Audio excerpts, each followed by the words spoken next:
Inconvenientes, muchachos, por favor.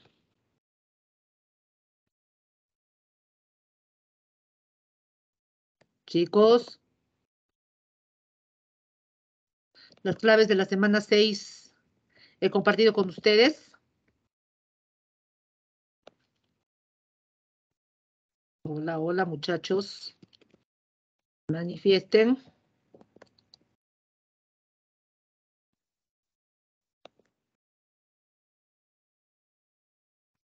Sí, chicos, ¿sí? ¿Por ¿O dónde, no? Miss? No, les estoy indicando. Creo que no les he dado las claves, ¿cierto? Ya mejor lo voy a enviarlo ya. Ya, de la práctica de ortografía 2, muchachos. Ya les estoy compartiendo ahí las claves correspondientes por el chat. Ya estamos 58. Creo que algunos creo que no me están escuchando bien.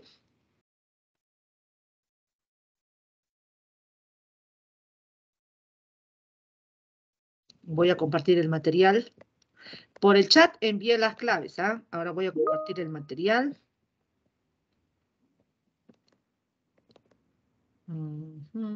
Ya, Juan Carlos. Buen día, Juan Carlos. Listo, entonces. Ya. A ver, estoy compartiendo el material. Observan, ven, muchachos. Sí, Miss.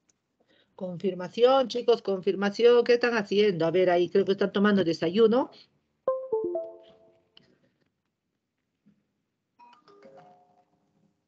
Acá vamos a bajar el volumen también para que no nos interrumpa.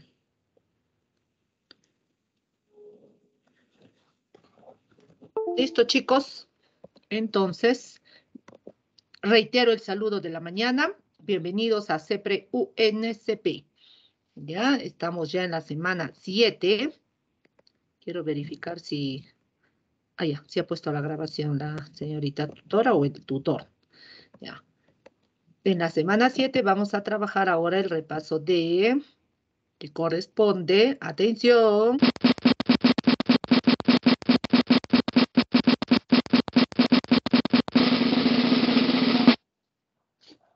con bombos y platillos ahí, literatura universal y española.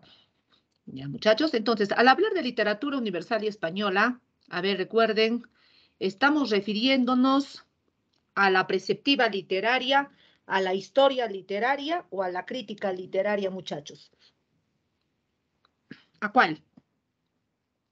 A la historia. Correcto, la historia literaria. Gracias a ello, pues podemos distinguir todas estas obras literarias y muchas más en qué contexto se escribieron. Por eso revisamos los llamados, pues, movimientos literarios. Por ejemplo, ¿alguien se recuerda acá a Homero? ¿En qué movimiento literario lo va a ubicar? De los que observan aquí. Clasicismo, medievalismo, renacimiento, barroco, neoclasicismo, romanticismo. ¿Alguien se acuerda dónde ubica al autor Homero? ¿Dónde ubico a William Shakespeare? Al gran Miguel de Cervantes Saavedra, Dante Alighieri, Gustavo Adolfo Bécquer, y así todos los nombres que encuentro en este listado y más. Entonces, muchachos, antes de iniciar de manera acá rápida, vamos a llegar a dar a conocer pues ese panorama con las épocas de la historia, porque es preciso que en literatura universal, así considerada, pues y española, que es la primera parte, por supuesto, recordamos las épocas, muchachos, las épocas o las edades, así también llamadas por el historiador Cristóbal Keller, ¿ya? Él va a considerar la época antigua, la época medieval o edad media, así también llamada, ¿eh? La época moderna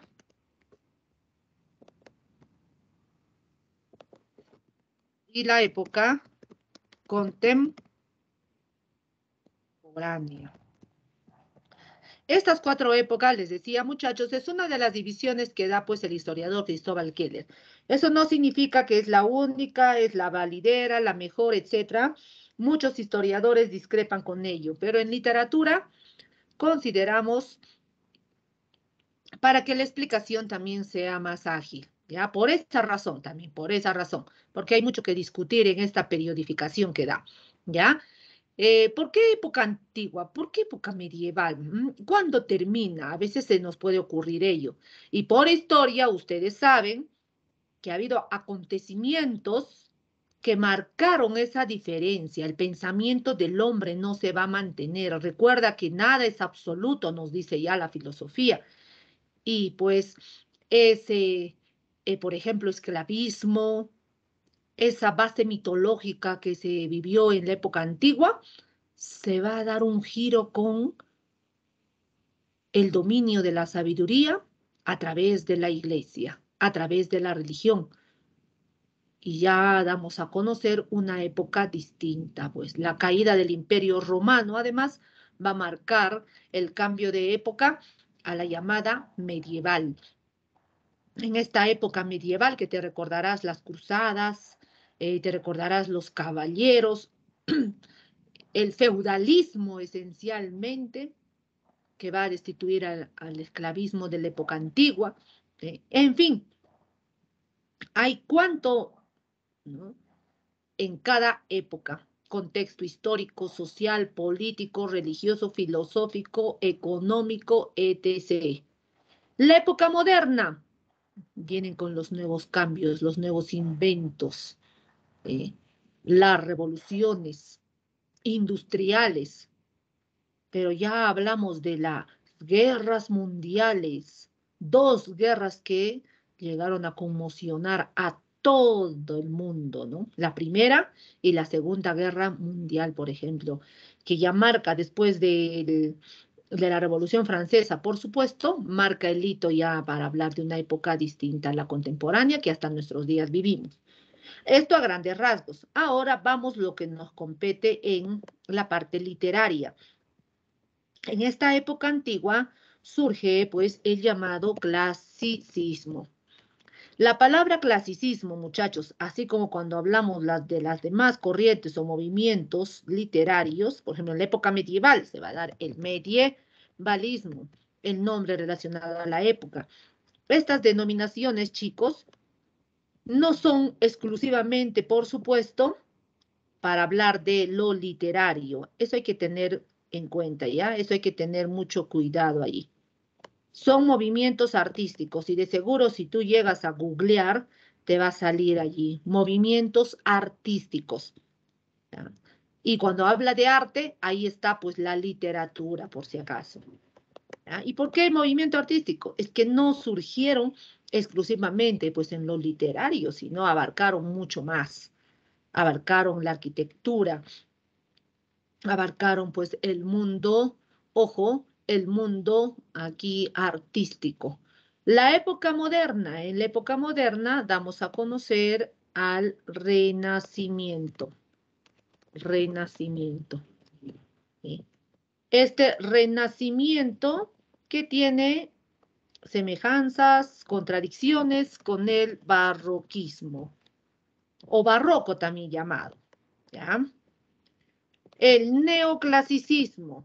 Si nos fijamos en esas palabras, ojo, ya verificamos estas palabras, hablar de renacimiento, renacer, ¿a quién? A la cultura clásica.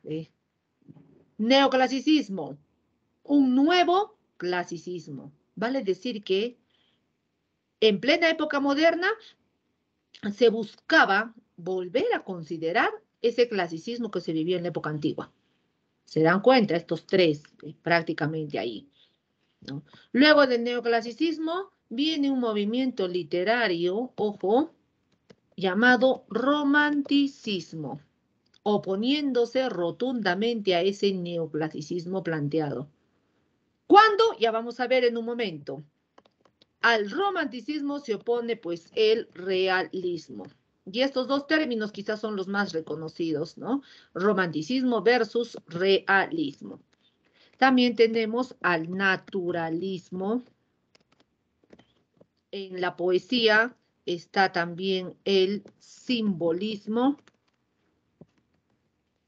Y luego ya vamos a hablar del modernismo y, por supuesto, de la vanguardia, el vanguardismo. Ahí está el listado, chicos, de los movimientos o corrientes literarias que, por supuesto, es a nivel universal, que se dieron en muchos países, sí, todo a su debido tiempo, por supuesto, eso hay que tener cuidado. ¿Qué debemos de conocer, muchachos? La literatura es amplísima. ¿Qué debemos de reconocer? Que estos movimientos literarios surgieron específicamente, por ejemplo, en un lugar, algunos más se manifiestan, ¿no?, en un país, en un continente, porque recuerda que la literatura es arte. ¿Pero se difundieron a otros? Sí. Entonces, primer punto, debes conocer dónde surgió. La otra cuestión, ¿cuándo surgió? ¿Qué le caracterizó? Y, por supuesto, ¿quiénes lo representan? ¿Quiénes? Autores, obras. ¿Ya? Clasicismo. Aquí, por ejemplo, ¿ya? Clasicismo. Tenemos a Grecia, Roma. El imperio grecorromano, grecolatino, así llamado. Grecia, Roma. Bueno, esto es por el lado del occidente. Por el oriente también hay, pero en las evaluaciones se considera más serio. Entonces no te voy a alborotar dándote pues más acá la información. Grecia, Roma. El medievalismo, Italia. ¿Ya? El medievalismo, Italia. El renacimiento, también Italia. El barroquismo, igual, Italia. Te darás cuenta que no nos desapegamos todavía de ese gran imperio, lo que queda, sus rezagos, ¿ve? Grecia, Roma, Italia, Roma. En cambio, ya el neoclasicismo, no, muchachos, el neoclasicismo ya hablamos de Francia. Francia. ¿Y por qué Francia? En un momento vamos a verificar. El romanticismo en Alemania. Alemania, profesora, pero yo he encontrado datos donde el romanticismo también ahí está en Francia. Sí, estamos diciendo este es el origen. Ya no estamos diciendo que se dio solo en ese lugar, por si acaso. ¿Ah? El realismo, Francia. El naturalismo, por supuesto, también igual sigue Francia. El simbolismo, también Francia. El modernismo, aquí hablamos ya de nuestro continente. Modernismo, hablamos de América. ¿Ah? América. Y la vanguardia, hablamos de Europa. Ya sabemos dónde entonces. Ahora, ¿cuándo? ¿Cuándo se dio el clasicismo? Un aproximado del siglo XII antes al siglo V. Es una aproximación. Algunos dicen del 5 antes de Cristo, pero el 12 es mucho más antiguo, por supuesto. El medievalismo. El medievalismo se dio del siglo V hasta el siglo XV. Pues ya estamos después de Cristo, por si acaso. ¿Ya? El Renacimiento es propio del siglo XVI. Se van acortando ya los siglos, las fechas. ¿Ah? El barroquismo, siglo aquí, 17. El neoclasicismo propio del siglo XVIII. El llamado siglo de las luces. El romanticismo, fines del siglo XVIII, inicios del siglo XIX. ¿Ah? En la segunda década ya viene enmarcado el realismo. Lo mismo que también esto lo consideramos en pleno siglo XIX, se habla de naturalismo, se habla de simbolismo. También va a corresponder entonces a este siglo. El modernismo, si ya vamos con el siglo XX, ¿ya?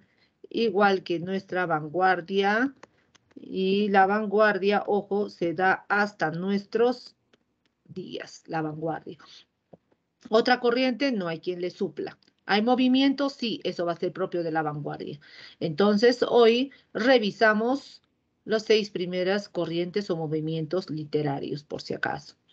Cabe resaltar que en la literatura española, de estos movimientos literarios, pues para España en sí, ya, por favor, acá para España, ¿no? Se contabiliza, chicos, para España se contabiliza, el primer periodo para España vendría a ser el medievalismo, pero llamado no medievalismo, sino llamado en la época de formación, sus inicios, debido a que en esta Edad Media se da la formación de las naciones.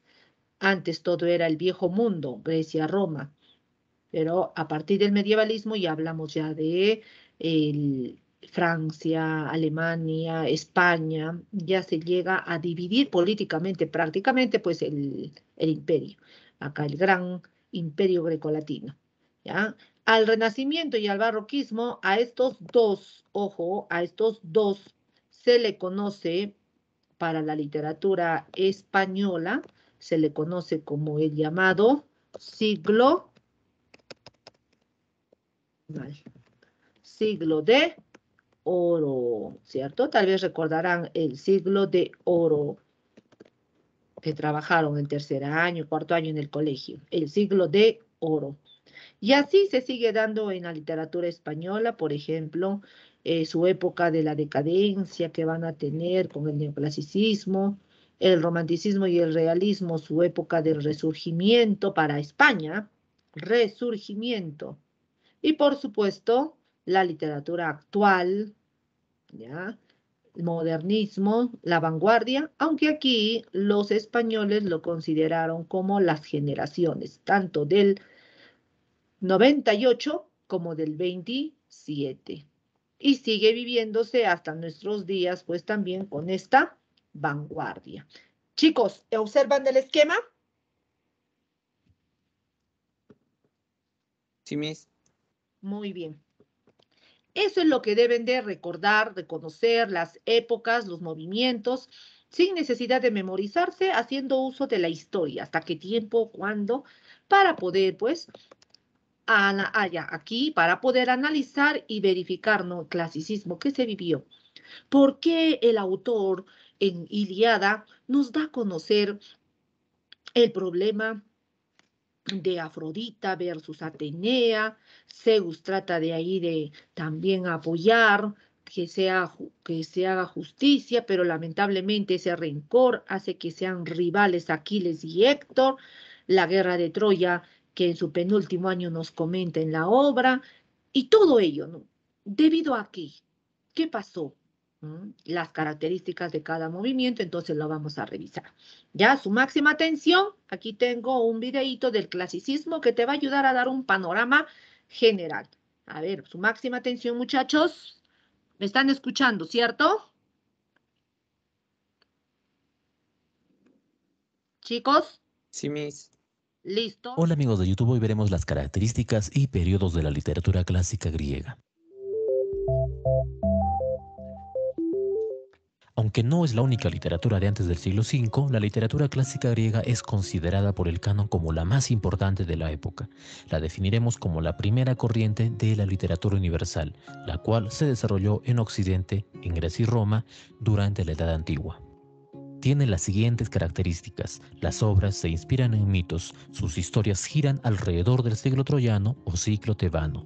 El destino es inevitable en sus historias. Destaca Edipo, quien es destinado a matar a su padre, y con todos los giros de la trama, esto llega a suceder inevitablemente. La búsqueda de la belleza mediante la armonía entre forma y fondo. El estilo está determinado por el tema. Por ejemplo, la epopeya requiere un lenguaje elevado, la tragedia un lenguaje solemne y la comedia un lenguaje coloquial. La literatura griega clásica tiene también un fin didáctico, ya que posee un afán de inculcar valores. Es racional, los dioses y personajes no se mueven casualmente ni de milagro, sino a causa de motivos o razones. Todo está sistematizado. Esta literatura es también antropomórfica, ya que sus personajes tienen cualidades humanas. Incluso los dioses tienen estas características, ya que se alimentan, beben e incluso tienen un mundo psicológico, tal como los humanos. El clasicismo griego se puede dividir en 4 periodos o etapas: la etapa jónica o arcaica, la etapa ática o clásica, la etapa alejandrina y la etapa latina. La literatura del periodo arcaico se caracterizó porque sus textos eran orales y en verso. Sus poemas se entonaban a los dioses. Resaltan de esta época la Ilíada y la Odisea, obras atribuidas a Homero, de quien se duda su existencia. A la discusión de si ambas obras fueron escritas por Homero se le denomina la cuestión homérica. Destaca también en esta etapa Hesíodo con los trabajos y los días y Teogonía. Además, en el género lírico encontramos a Píndaro y Safo de Lesbos, término del cual, por cierto, proviene la palabra lesbianismo. En la etapa ática o clásica se producen las guerras médicas entre Grecia y Persia. Los griegos ganan y consolidan su hegemonía o poderío en Occidente. De este periodo destaca la tragedia con Esquilo, Sófocles y Eurípides, y en la comedia Aristófanes. La obra que más conocemos de esta etapa es Edipo Rey de Sófocles. La etapa alejandrina o helenística es marcada por la muerte de Alejandro Magno y el suicidio de Cleopatra y su amante Marco Antonio. Esta etapa se caracteriza por el declive de la Grecia clásica y el ascenso del poder romano. Sobresalen Menandro y Teócrito. En la etapa latina, palabra que alude a Roma, pese a que la hegemonía o el poder de Occidente lo tiene justamente Roma, que conquistó a Grecia, la cultura dominante sigue siendo de Grecia. En esta etapa resalta el nombre de Virgilio, quien escribe la obra épica La Eneida por encargo del emperador Augusto, con el fin de que Roma tenga su propio ciclo troyano o su propia literatura y cultura. En la lírica se distingue a Horacio y Ovidio. La literatura griega de la antigüedad es importante porque ha influido de manera determinante en la literatura occidental y universal. Muy bien, muchachos. Entonces, a ver, una de las características del clasicismo, aquí lo estoy planteando a través de esta imagen. ¿A cuál corresponde?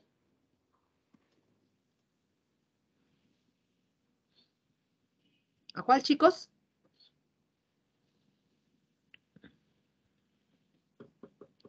Muchachos.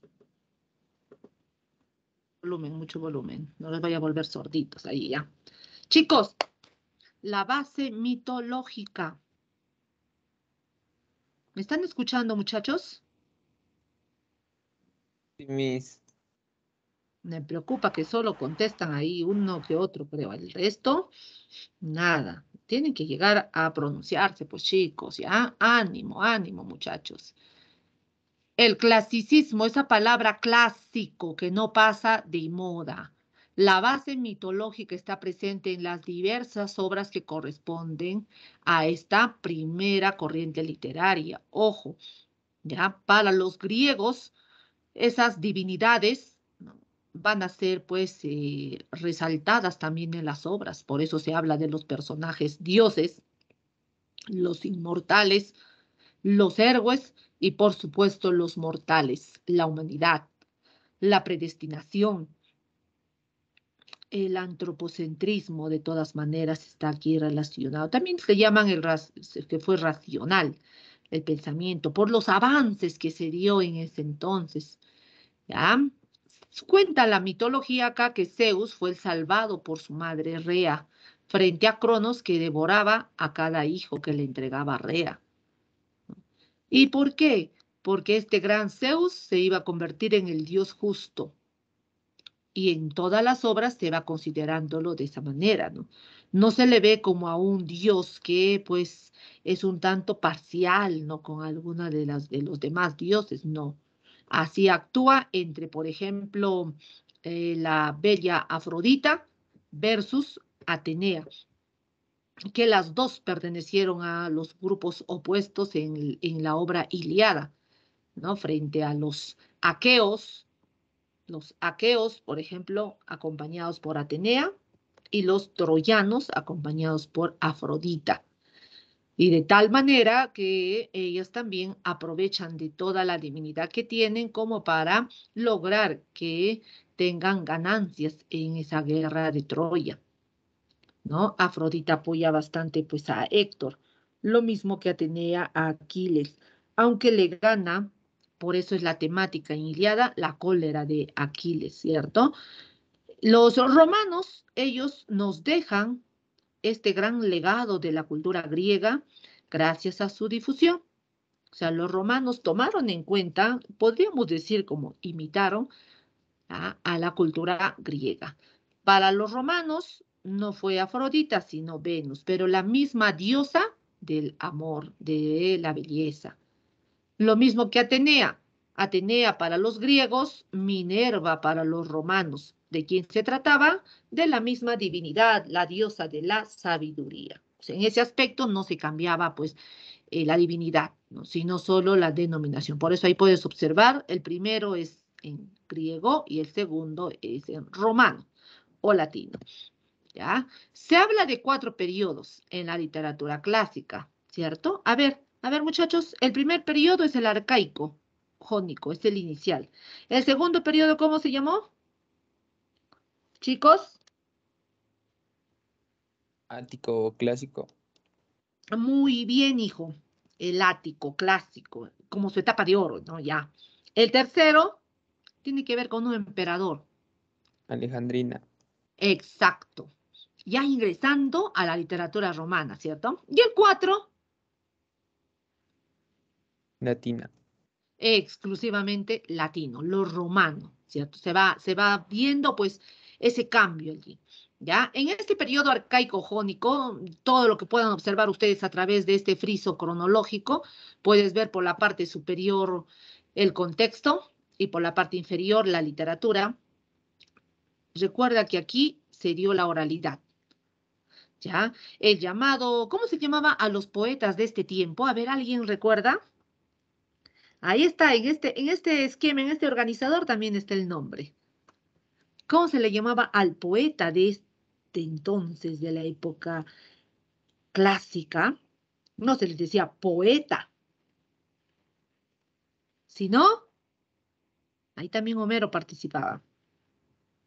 ¿Cómo se le llamaba, chicos? A ver, los que están ahí observando, pueden darse cuenta. Bueno, ya ayudo para no demorarnos también aquí. Aquí está el nombre. ¿Qué dice? Los aedos, muchachos. Entonces, ¿qué era un aedo? Poeta. ¿Ya? Aedo. ¿Qué resaltamos aquí? Recuerda que en este periodo arcaico hablamos del género, del género lírico. Lírico. ¿Y de qué otro género? Del género épico. Esos dos géneros, muchachos, no olvidarse. Sí, el lírico y el épico utilizaron el verso, por supuesto, pero el épico empleó el verso para contar. Así nos da a conocer con los versos de arte mayor en Ilíada y Odisea. Homero, el padre de la épica griega.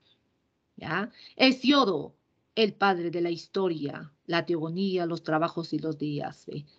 En el género lírico, Safo, autora de Oda Afrodita, Epitalamios. Píndaro, muy reconocido por los Juegos Olímpicos, que eso lo da a conocer en su obra Epinicios. Y también tenemos a Esopo, el famoso escritor de las fábulas, sí, porque las fábulas estaban escritas en verso. Hay fábulas en verso y hay fábulas en prosa, ambos, por favor, ahí. ¿Ya? Épico y lírico. En cambio, en el periodo ático, llamado de oro, ¿ya? En este periodo, aquí ya se trabaja el género dramático. Especialmente se caracterizó por la tragedia. Es así que hablamos del triángulo trágico y nos estamos refiriendo ¿a quién? A los grandes acá trágicos que estén marcados. Lo estoy también resaltando. A Esquilo, autor de La Orestiada. A Sófocles, autor de Edipo Rey. Eurípides, autor de Las Troyanas.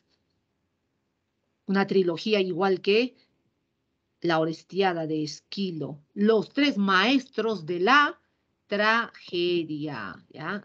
Así llamado, la tragedia griega. Y en comedia, en comedia también tenemos al gran exponente aquí, Aristófanes. ¿Ya? Comedia, Aristófanes, el autor de Las nubes, Las avispas, La asamblea de las mujeres. Entonces fue esta mejor. Aunque chicos, siempre hablamos de los grandes trágicos Esquilo, Sófocles y Eurípides y nos terminamos olvidando de quién es el que inicia la tragedia en sí. Entonces, en las evaluaciones también, ¿no? La literatura a veces es injusta, como suelen llamar algunos autores, ¿no? Se acuerda de algunos y de otros no. Algunos más nos evalúan y de otros no, pero tratar de considerar a todos también es demasiado, porque no son dos, tres, son muchos más. Aquí tenemos, por ejemplo, chicos, ¿a quién? A Tespis. ¿Ya? Ahí está. Creo que lo cubrí. Mejor lo enmarco. Tespis. Pero ¿sabes quién fue Tespis? Tespis es el que inicia la tragedia. Tragedia griega, por si acaso. ¿Ya? Famosos en la tragedia. En el periodo llamado alejandrino, helenístico, por supuesto, ¿no? Aquí damos a conocer ya el ingreso, por ejemplo, de un tipo de poesía bucólica, pastoril, con Teócrito, que más adelante vamos a ver con Garcilaso en el Renacimiento. Menandro, Apolonio, Calímaco, poetas, poetas. Pero en el periodo romano, latino, en el que han manifestado, ahí sí netamente están los tres grandes poetas latinos bien reconocidos, como son el caso de Virgilio, Ovidio y Horacio. ¿Ya? De los tres, ¿quién escribió Eneida? Virgilio. Publio Marón, Virgilio. ¿Ya? Eneida. Pero algo peculiar escuchaste en el vídeo, ¿no? Él, ¿por qué escribe la Eneida? ¿Por su inspiración? ¿O qué nos dijo allí? No sé si han escuchado. ¿Qué dijo en el vídeo, chicos? ¿Mm? ¿Se acuerdan? ¿Se acuerdan? Los Creo que fue un romanos, ¿no? encargo Un encargo, hijo. ¿De quién? de un emperador, no me acuerdo cómo se llamaba. Augusto. No se quisieron quedar atrás los romanos, los latinos. También ellos querían tener pues su obra fundamental que se recuerde por años. Y miren lo que pidió, sí se dio. Así como Homero con la Ilíada y la Odisea nos habla el poema de la paz, el poema de la guerra, pues el emperador Augusto pide que él escriba la Eneida, reuniendo así como Ilíada y Odisea. Se suele dar esa similitud, ¿no? Que la Eneida tiene ambos. ¿Ya, muchachos? Es el cuarto periodo. La Odisea, obra del gran Homero, aunque sabemos que a ciencia cierta, al 100%, chicos, no podemos decir ¿no? que es su autor. Cuestión ya de evaluación, la hemos considerado así, porque esa cuestión homérica no ha sido resuelta todavía, les repito, al 100%. ¿Ya? Pero ya la costumbre hace que Homero, autor de Odisea, autor de Ilíada, autor de Batra con Miomaquia, en la Odisea, pues el gran héroe acá, Ulises, retorna después de la guerra de Troya a su patria Ítaca. Lamentablemente, su destino no es el retorno inmediato. Él tiene que pasar vicisitudes, las llamadas aventuras que va a tener Ulises.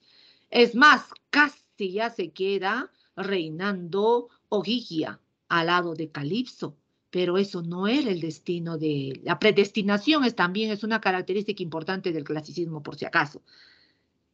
Zeus intercede a que Calipso tenga que liberar a Ulises. Una de las aventuras, por supuesto, ¿no? que tiene.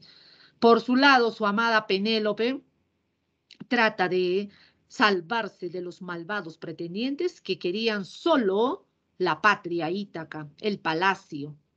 Supuestamente desposarla por el cariño, pero no era así, sino eran ambiciosos. Penélope se vale de su astucia para detener ello, así como el tejer de día y destejer de noche. Telémaco, que quedó pequeño, ya había crecido. Imagínense los años que transcurrieron y logró el objetivo. Ulises retorna a su patria después de tener inconvenientes, logra el retorno, pero apoyado también por Zeus, apoyado por Atenea. Su perrito Argos es el primero en reconocerlo. Por ahí dirán el perro, el fiel amigo del hombre.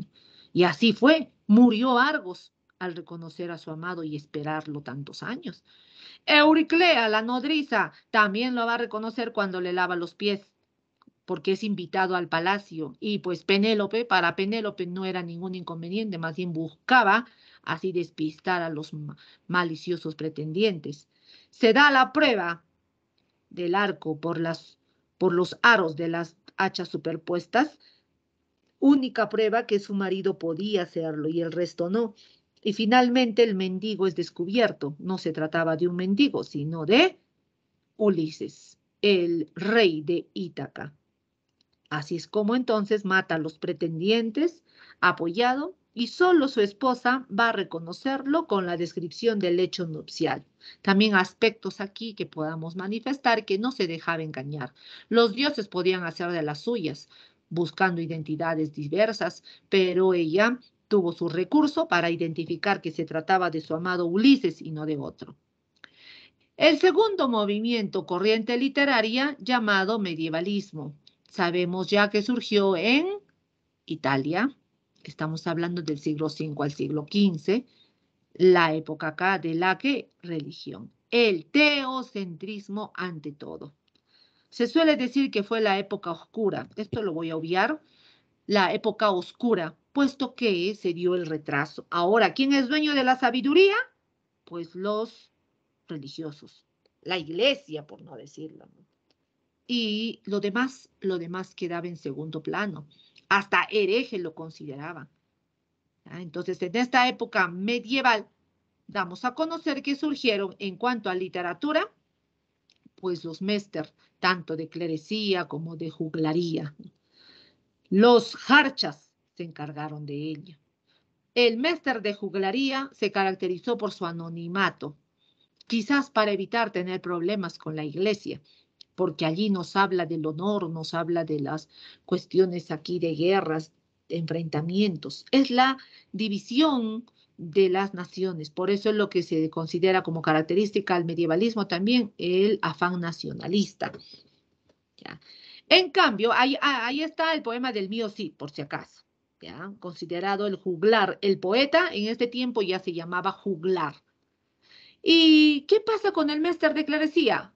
Pues lo del Mester de Clerecía, sí, ellos no se esconden bajo el anonimato porque ellos son dueños de la sabiduría. Ahí tenemos a Gonzalo de Berceo, que el nombre de la obra, Los Milagros de Nuestra Señora, ya te está diciendo que está relacionado al 100% con la religión. Además, don Juan Manuel, el autor del Conde Lucanor, de las enseñanzas del hombre, la educación del hombre. Tenemos al autor del libro de Buen Amor, ¿ya? El arcipreste de Ita, llamado Juan Ruiz, por supuesto, conocido como el arcipreste de Ita, el libro del Buen Amor. ¿Ya? Hoy en día, en plena época contemporánea, también basado en ello, hay un libro del mal amor también, ¿no? Coplas por la muerte de su padre o coplas a la muerte de su padre del poeta español Jorge Manrique. Jorge Manrique. Profesora, pero el medievalismo surge en Italia y hay exponentes italianos, por supuesto. Uno de ellos es Dante Alighieri, el autor de La Divina Comedia. También tenemos a Petrarca y a Giovanni Boccaccio, el autor del Decamerón. Iban a ser recordados autores, por ejemplo, con la Divina Comedia, a Virgilio, el del clasicismo. Ahí también está ubicado. Los cantares de gesta ayudaron a conformar las naciones. Así pasó con el mío Cid. Podrán notar que en el mío Cid lo que más te llamó la atención tal vez ha sido ese destierro de don Rodrigo Díaz de Vivar por parte del rey. Y hasta podemos decir qué injusto el rey, se deja llevar por el conde García Ordóñez con su trampa, su mentira, cae Rodrigo. Pero la envidia, fíjate, en el medievalismo ya está contándonos de este aspecto y hoy en día es más aún todavía abismal este hecho. Rodrigo es desterrado, pero Rodrigo, gracias a este destierro, Rodrigo puede llegar a ser dueño de diversas tierras, a ganar las espadas con la de Tizona, a llegar a resarcir, a limpiar su honor con su rey a través de las grandes encomiendas, regalos que le solía enviar pues al rey, hasta lograr limpiar su honor. Sí, logra limpiar su honor, a pesar de todo lo que sucedió. El rey le ordena que sus hijas se casen con los infantes de Carrión. ¿Y quiénes son? Los sobrinos del conde García Ordóñez. Él no se niega a la palabra de su rey, acepta. Y como suegro tenía que dar todo el dote que le corresponde a sus dos yernos, incluidas las espadas. Pero este matrimonio no iba para bien. Así es que los infantes de Carrión van a cobrar venganza de las hijas del Cid, ya en pleno viaje, retorno a Carrión. Y todo esto es pues testificado por, nos habla de Martín Antolínez, quien seguía en el viaje, y van a ser denunciados en la afrenta de Corpes.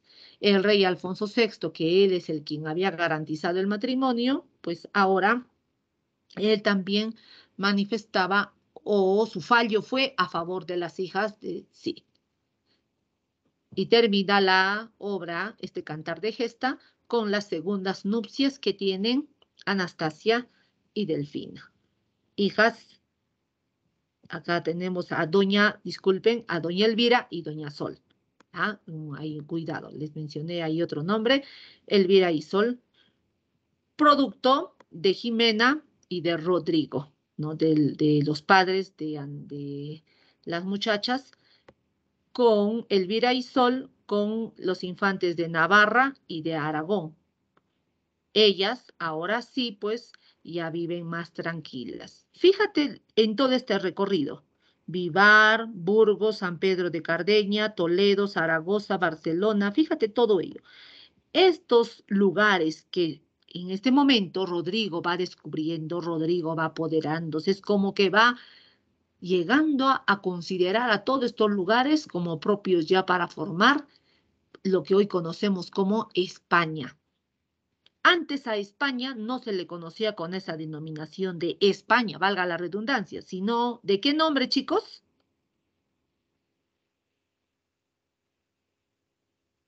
¿Cuál era la denominación, muchachos?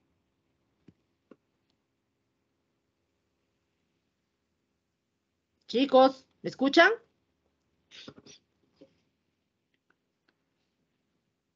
¿Cómo se conocía anteriormente? El reino no era España, sino... Muchachos, ¿me escuchan? Escucha a mí. Chicos, Castilla, muchachos, ¿no? Antes Castilla, de ahí derivado pues el castellano, que hemos considerado como nuestro idioma, ¿ya? El tercer movimiento, corriente literaria, Renacimiento. Ah, pero esto es una época diferente, moderna. Renacer, ¿qué renacer? Renacer a la cultura clásica, renacer al clasicismo, ojito, ojito. Y ese clasicismo, pues, ahora, renacimiento, profesora, ¿y las características son semejantes? Se habla de la belleza, búsqueda de la belleza, la perfección, lo racional, el antropocentrismo, por supuesto. Pues es más, acá tenemos la imagen del hombre, el centro del mundo, del universo. Sí, pero a ello quiero que le llegas a reunir para que no te equivoques cuando vienen evaluaciones, el término humanismo. O sea, aquí está insertado, por si acaso, el llamado humanismo. El humanismo surgió como esta tendencia busca reivindicar al hombre para dejar de lado, ahora en segundo plano, a la religión. Surgió a finales de la Edad Media, por supuesto, ¿ya? El humanismo. Se suele decir que Francisco de Petrarca es el padre del humanismo. Eso fue el Renacimiento. ¿Ya? La belleza, aquí el nacimiento de Venus, este cuadro en arte, por ejemplo, que lo identifica. El Renacimiento, siglo XVI, marca el inicio del siglo de oro para España, les manifestaba. ¿Ya? Entre las características, una vez más aquí, este Renacimiento se caracterizó por su sociedad antropocéntrica, o sea, el hombre vuelve a ser centro del universo. El hombre vuelve a ser la figura para el avance. Y por supuesto, en el Renacimiento se habla del carpe diem, que significa, ¿no?, el disfrutar el ahora, el presente. ¿Ah? Aquí, a nivel de los representantes de España, aquí en el Renacimiento, tenemos a Garcilaso de la Vega, el autor de Églogas, Renacimiento. Fray Luis de León, el autor de A la vida retirada, o también La perfecta casada. En el teatro o el género dramático está Tirso de Molina, el autor del Burlador de Sevilla, como también aquí a Félix Lope de Vega, el autor de Fuente Ovejuna. Autor de Fuente Ovejuna. El de oro entre el Renacimiento y el Barroco. A continuación, entonces, el Barroco. El Barroco surgió en Italia, ¿ya?, para el siglo ya XVII. Hablar de Barroco en literatura, en resumen, es hablar del arte exagerado. Algunos lo llaman deforme, ¿no? Quizás esto más aplicado a la arquitectura.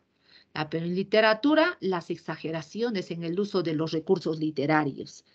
En el Barroco podemos manifestar, pues, que se encuentra al gran Cervantes porque publica la segunda parte. Profesora, ¿pero Cervantes está en el Renacimiento? Por supuesto. ¿Un autor puede estar en dos corrientes? Sí, es posible.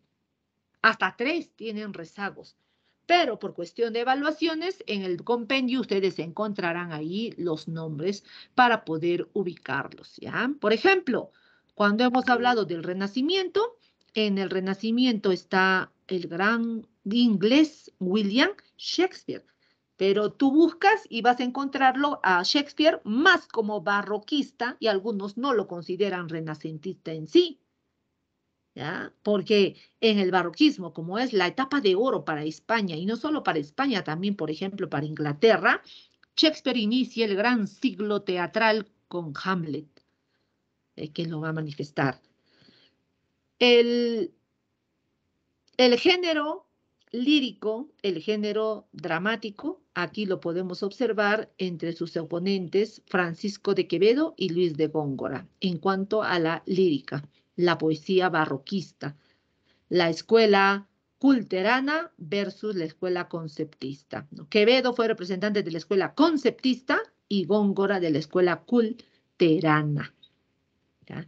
En el teatro, Calderón de la Barca. ¿Ya? Calderón de la Barca, el autor de La vida y sueño. El teatro un tanto más filosófico. Miguel de Cervantes, en esta cúspide en el siglo de oro, también está presente.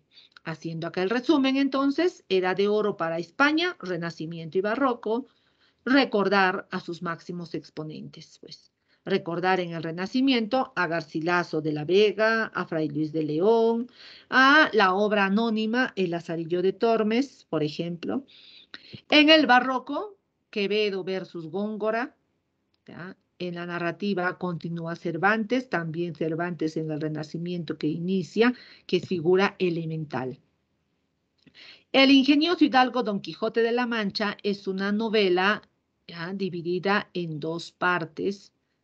En la primera parte, 1605, que da con el Renacimiento literario, nos cuenta la primera y la segunda salida que tiene el Quijote. Y en la segunda parte, 1615, y habla de la tercera salida. Una obra majestuosa para darnos a conocer esos arquetipos del idealismo versus el materialismo, considerando también como las novelas de caballería. El neoclasicismo, de vuelta a los griegos, un nuevo clasicismo. También búsqueda de la belleza, la perfección, el afán racionalista, todo eso también es válido por si acaso, no se descarta. ¿Ya? Por ahí están los dioses mitológicos, sí, todavía se contagian en las diversas obras. Pero lo más importante, este neoclasicismo del siglo XVIII, es el fin didáctico y moralizador. Tener cuidado allí. Su finalidad, fin didáctico y moralizador. El gran exponente francés del neoclasicismo, porque ahí surge en Francia, es Molière, Jean-Baptiste Poquelin Molière. ¿Ya? El autor del Avaro, Tartufo, El enfermo imaginario. Y aquí nótese que en el siglo XVIII, ¿por qué es llamado Las Luces? Porque es la etapa en la que se funda la Biblioteca Nacional, la Real Academia Española, que hasta hoy en día siempre nos basamos en ello. Los cambios, ¿quién los toma? La Real Academia para los países que hablan, pues, el castellano o español. ¿Sí? Se da la publicación de la enciclopedia, monumental obra que rige la vida de los hombres, la gramática, entre otros. El neoclasicismo en España. En el teatro, Fernández de Moratín, el autor del Cid de las Niñas, seguramente se recuerda, ¿ve? En la fábula, fin didáctico y moralizador, Félix María Samaniego, Tomás de Iriarte, quienes son seguidores de Esopo, por supuesto, Esopo, ¿ya? El Cid de las Niñas, Leandro Fernández de Moratín en la comedia, por si acaso.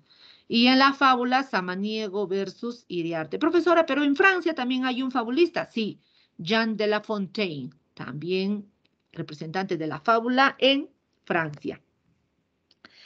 El neoclasicismo surge a finales del siglo XVIII, ya, inicios del siglo XIX, todavía se amplía hasta allí. Romanticismo en Alemania, la Revolución Francesa. Para los románticos alemanes, ellos, pues que van a propagar el famoso, aquí voy a ponerlo, Sturm and Drang.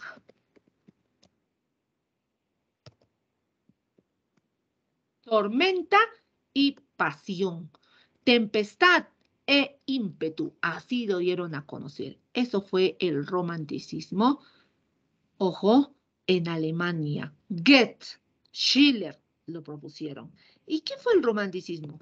Este movimiento literario, pues, que nos va a llevar a un cambio de mentalidad, no como los neoclásicos muy rígidos, pegados a la ciencia, sino a la libertad del hombre. Los románticos plantean que predomine la razón, no, el sentimiento antes que la razón. Esa razón del siglo de las luces, pues no, es una oposición que se suele dar. Entonces, lo romántico tampoco no es solamente primero el sentimiento, luego la razón, sino va con lo exótico, sino va con el cambio de vida del hombre. Los románticos describen a sus personajes como ellos querían que sean. Ellos no nos dan fidedignamente, sino como querían, los justifican. Eso fue el romanticismo. El romanticismo, chicos, tiene tres vertientes: el social, el histórico y el sentimental. Quizás más recordamos por lo sentimental, no el romanticismo, ¿cierto? Quien no recuerda haber leído María, la novela del colombiano Jorge Isaac. Pero ese es un romanticismo nada más cuando hablamos del sentimental. Pero si hablamos del romanticismo social, por ejemplo, ahí está pues Víctor Hugo, este francés autor de Los Miserables. Goethe, Johann Wolfgang Goethe, este romántico, autor de Fausto. Las cuitas del joven Werther, ¿sí? Donde el fan llega a Werther, cree que Carlota se acerca a él, Él llega a creer que se está armando una novela de amor, pero lamentablemente al saber que Carlota se casa con Alberto, se ve traicionado hasta termina suicidándose. Lord Byron, don Juan. Edgar Allan Poe, dirás, él es romántico. Sí, por su exotismo, el autor de narraciones extraordinarias, le llamaron pues el clínico del terror, ¿no? A Edgar Allan Poe, ¿cierto? En España está José Espronceda, está Mariano Larra, Duque de Rivas, Gustavo Adolfo Bécquer, Rosalía de Castro, José Zorrilla, conocido por don Juan Tenorio. ¿Sí? Y de todos ellos, Bécquer, por ejemplo, con sus rimas, apunta al romanticismo, digamos, sentimental. ¿Ya? En cambio, Espronceda, por ejemplo, se va al romanticismo social. Y al histórico, profesora, al romanticismo histórico, pues vamos a llegar a mencionar bien conocido a nuestro autor de tradiciones, ¿ya? Tradiciones. Bueno, esto lo vamos a dejar acá, a ver. Tradiciones. Muy bien, muchachos. Ojo, entonces esta secuencia de los movimientos literarios tenemos que llegar a recordarnos, no memorizándonos aisladamente, sino hay que llegar a tomar en cuenta la historia, para que así sea más fácil y te quede como cultura general, aparte de que ahora te preparas para rendir una evaluación. ¿Dónde surge? ¿Cuándo surge? ¿Qué le caracteriza? ¿Y quiénes son sus exponentes? Hay muchos exponentes más, muchachos, no vayan a creer, no solo los que hemos mencionado, uno o dos, por cuestión evaluativa, y no se confundan, se les está brindando esa información. O sea, de los que suelen, ojito, ojito, suelen venir en las evaluaciones. A ver, chicos, antes de cerrar nuestra sesión y pasan ustedes otro curso, ¿a qué movimiento literario pertenece? Ahora sí estamos en la capacidad, ojo, ¿ya? Ahora sí estamos en la capacidad de dar a conocer y les vuelvo a compartir aquí. A ver, ya rapidísimo, chicos, aquí vamos. ¿A qué movimiento corresponde Homero? Ahora sí, a ver, ¿cuál, chicos? Vamos. Clasicismo griego. Muy bien, exclusivamente a griego, correcto, hijo. Ludovico Ariosto. Medievalismo. Italiano. Renacimiento, hijo, renacimiento. ¿Ya? Víctor Hugo.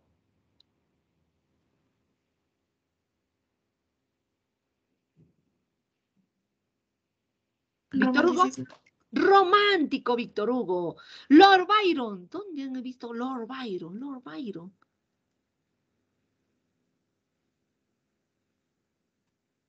Hemos mencionado, ¿ah?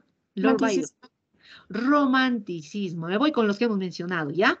A ver, Jean de La Fontaine. Les decía, Jean de La Fontaine, fábula. Fábula. Igual que Samaniego. Igual que Iriarte. Al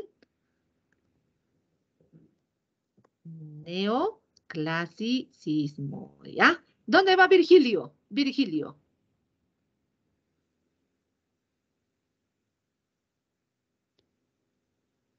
Chicos, Virgilio. Al Clasicismo griego. clasicismo latino. Latino. Él es romano, ¿eh? Latino. Y una última, Góngora, Luis de Góngora y Argote. Luis de Góngora. Góngora. Al Renacimiento. No. Góngora versus Barroco. Quevedo. Barroco. Escuelas barroquistas, el conceptismo versus el ulteranismo. ¿Sí? Ya, muchachos, les pido que lean el compendio, chicos, ya para reforzar más. Bien, cierro la clase. Que tengan bonito día. Chao, chicos. Hasta luego, Miss. Nos vemos, hijo. Nos vemos, chicos.